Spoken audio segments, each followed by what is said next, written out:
Hey everybody. So lately I've been observing all the nonsense around the Syria bombing from the mainstream media, the alternative media, the liberal media, and even Facebook, Twitter, YouTube, etc.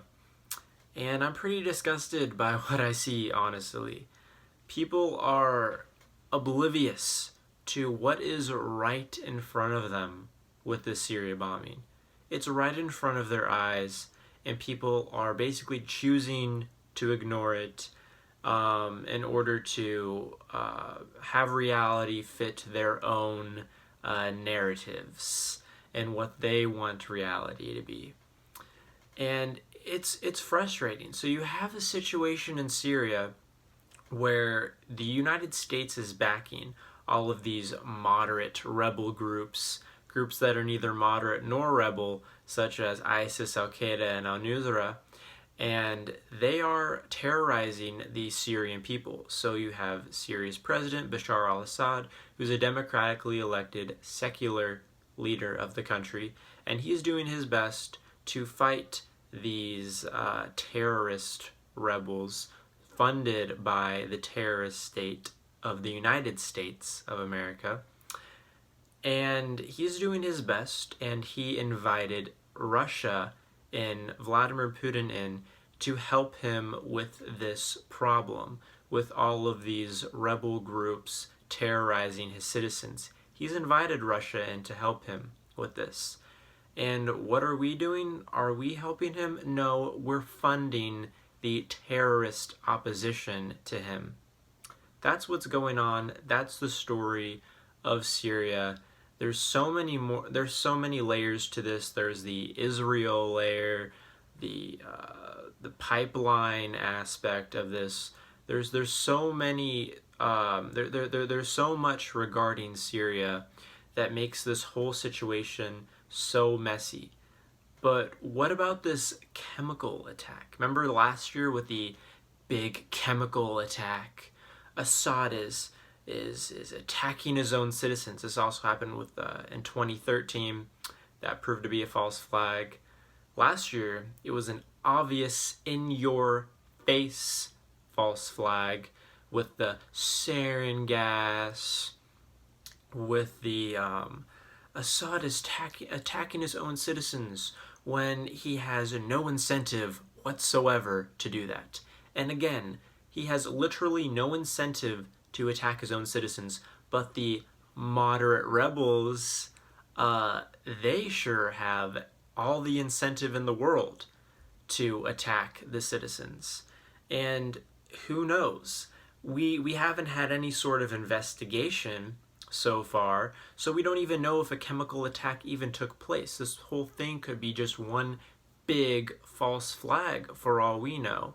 And no one, maybe no one was injured in any of this. So we don't know. We haven't had an investigation, and we need one. But what do we do, the United States? What does Donald Trump do? What does the news media? What do they want us to do? They want us to go in without an investigation and take action and bomb Assad, bomb Syria. They want us to go in and say enough is enough. Lindsey Graham wants Assad, he said it time and time again, Assad has to be a target. Assad has to be a target. We need to have regime change in Syria. Assad is just a dictator like Hitler himself, like Mussolini, like all of these terrible, terrible historical figures. He's awful. That's what they're telling us. When there's no proof of any of this. And what does Donald Trump do? He goes and he bombs Syria. He bombs Syria when there's no investigation. None. No investigation. We have no idea. We have no idea who was the perpetrator in the situation. If there was one at all, like I said, this could be a complete false flag for all we know. Who are our sources telling us that Assad's doing this? The White Helmets. The White Helmets, which is full of terrorists, which stage false flag operations in Syria. It's been proven. There's video evidence of this online. It's right in our face, and we're all choosing to ignore it. So that's who's, and a lot of other BS organizations are our sources in Syria, and they're the ones telling us all of this. They're the ones guiding us, saying it was Assad. Assad's attacking us. This is sick. This is absolutely disgusting. How are we still doing this? Why are people so incapable to see what is right in front of them? It's sick. We need to do something as a country. We need to wake the hell up so that this stuff doesn't continue. Because all of these Fox News viewers and CNN viewers and MSNBC viewers who are getting fed this propaganda, I know that they're getting fed this propaganda, but at some time we have to take responsibility and we have to say, why are we allowing ourselves to be propagandized to? Why are we allowing this?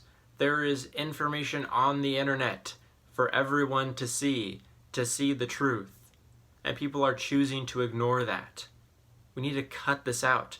Chris Hayes is on Twitter saying that these anti-war people aren't really anti-war, and they're collaborating with white nationalists and white supremacists. That's who these anti-war people are. That's who's against the bombing of Assad. It's a bunch of white nationalists and white supremacists. It's disgusting, and it's disingenuous, and it's sick. And I've had absolutely enough of this. And I'm going to be making a lot more videos about this. I've been a little busy lately, sorry about that. But I cannot believe what is going on. Cannot believe what I'm seeing before my very eyes. So I'm just going to continue to observe this, to take it all in. And I still can't believe that we're doing this after Iraq 1, after Iraq 2, after Libya, after last year. We're still in the same situation that we've always been in. And things need to stop. And we have to start taking responsibility. We have to stop being propagandized to, and we have to start seeking out the truth. We have to start seeking out the right information. Okay, it's not about the mainstream media anymore. You can't just blame the mainstream media, blame the establishment, and that's it. We have to take our own responsibility. So anyways, I will get back to this in a later video, but until then, I'll see you later. I'll talk to you later.